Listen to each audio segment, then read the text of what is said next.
அனைவருக்கும் வணக்கம். நம்ம இப்போ பாக்கியலட்சுமி சீரியலில் என்னெல்லாம் சுவாரஸ்யமான விஷயங்கள் நடக்குதுன்னு பார்க்கலாம் வாங்க.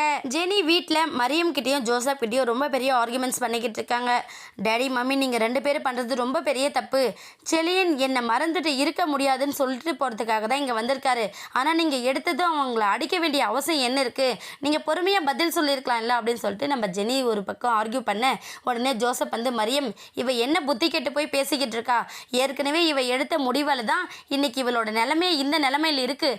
அதை புரிஞ்சிக்காமல் இவ என்னடனா திரும்ப அந்த உதவாத குடும்பத்தை பற்றியே யோசிச்சு அவங்களுக்காக ஏன் இப்படி நொந்து போய் இருக்காயவா அப்படின்னு சொல்லிட்டு நம்ம ஜோசப் வந்து சொல்கிறாங்க.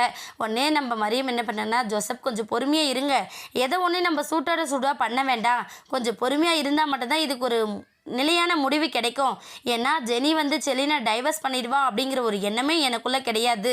அவள் செலின் மேலே இன்னமும் அக்கறையோடு தான் இருக்கா அப்படின்னு சொல்லிட்டு நம்ம மரியம் வந்து சொல்கிறாங்க. உடனே ஜோசப் என்ன பண்ணுறேன்னா, மரியம் நீ என்ன பண்ணுவ ஏது பண்ணுவேன்னு தெரியாது, ஜெனிக்கிட்ட சொல்லிடு, இதுதான் என்னோடய ஃபைனல் டெசிஷன். என்னைக்கு டைவர்ஸ் ஆகுதோ மறுநாளே ஜெனிக்கு ஒரு நல்ல கல்யாணத்தை பண்ணி வைக்க போகிறேன். அதுக்கப்புறம் ஜெனியோட வாழ்க்கை ரொம்ப பிரகாசமாக இருக்க போகுது அப்படின்னு சொல்லிட்டு ஜோசப் சொல்ல உடனே ஜெனி வந்து இதில் ஒரு பெரிய ஆர்குமெண்ட்ஸ் பண்ணுறாங்க. நீங்களாம் நினைக்கிற மாதிரி நான் எப்படி இன்னொரு கல்யாணம் பண்ணிப்பேன்னு நீங்கள் நினைக்கிறீங்க, அது ரொம்ப பெரிய தப்பு. கண்டிப்பாக நான் பண்ணிக்கவே மாட்டேன். நான் இருந்தால் இப்படியே இருக்கிறேன், உங்களுக்கு கஷ்டமாக இருக்குது அப்படின்னா சொல்லிடுங்க, என் குழந்தைய தூக்கிட்டு நான் எங்கேயாச்சும் போயிடுறேன், யாருக்கும் என்னால் எந்த தொந்தரவும் வேண்டாம் அப்படின்னு சொல்லிட்டு நம்ம ஜெனி சொல்கிறாங்க. இதை கேட்டதுமே நம்ம ஜோசப் மரியம் 2 பேருமே கொஞ்சம் ஃபீல் பண்ண ஆரம்பிச்சிடுறாங்க.